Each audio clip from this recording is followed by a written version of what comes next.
গোবিন্দ গোবিন্দ গোবিন্দ। হ্যাঁ সুমতি, আমি তো গোবিন্দ সেবাই করছিলাম সুমতি। গোবিন্দ সেবা করছিলে, আর তুমি গোবিন্দ সেবা দিতে দিতে এমন করে কেন তুমি পাগলের মতো বকছো বলো তো? জানো সুমতি, কি জানি বলো? আমার কি মনে হচ্ছে জানো? কি মনে হয়েছে? গোবিন্দ নিজে এসে তোমার হাতের খুঁজে ডাল বড় তৃপ্তি শৈল ভাব করে দিয়েছে সুমতি। বড় তৃপ্তি শৈল ভাব তুমি কি বলছো তো? এই দারিদ্রতা নির্মম কষাঘাতে তুমি যে জড়িত করে গেছো। না জানো সুমতি, এই দারিদ্রতা আমাকে এতটুকু চলাতে পারবে না সুমতি, এতটুকু চলাতে পারবে না।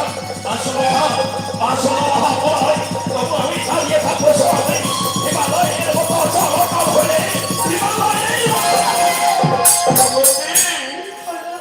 তুমি পারবে না সুমতি। আমি কি পারবো না বলো? ওই দারিদ্রতাকে উপেক্ষা করে আমার এই হাত ধরে আমার চলার পথের সাথী হতে আমি পারবো, আমি পারবো স্বামী, আমি পারবো। পারবে সুমতি। কেন পারবো না?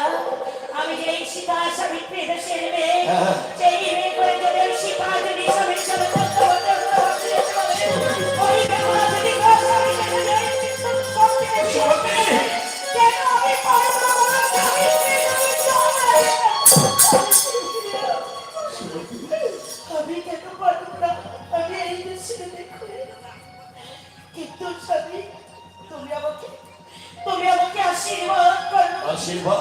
এই স্বামী, আমি যেন জন্মান্তর ধরে আমি যেন তোমার এই আশীর্বাদ আমার মাথায় নিয়ে আমি যেন তোমার পথ ধরে চলতে পারি, সেই আশীর্বাদ তুমি আমার করো স্বামী। সুমতি ওঠো, সুমতি ওঠো। আমাকে নাই সুমতি। প্রণাম করে গোবিন্দ চরণে, গোবিন্দ চরণে প্রণাম করে আমার সঙ্গে কণ্ঠ মিলিয়ে বলো সুমতি, কণ্ঠ মিলিয়ে বলো তুমি বলো, ওগো দুঃখ হারি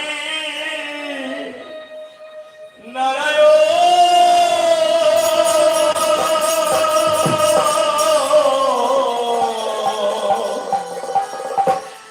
অগতির গতি তুমি ও দয়াময়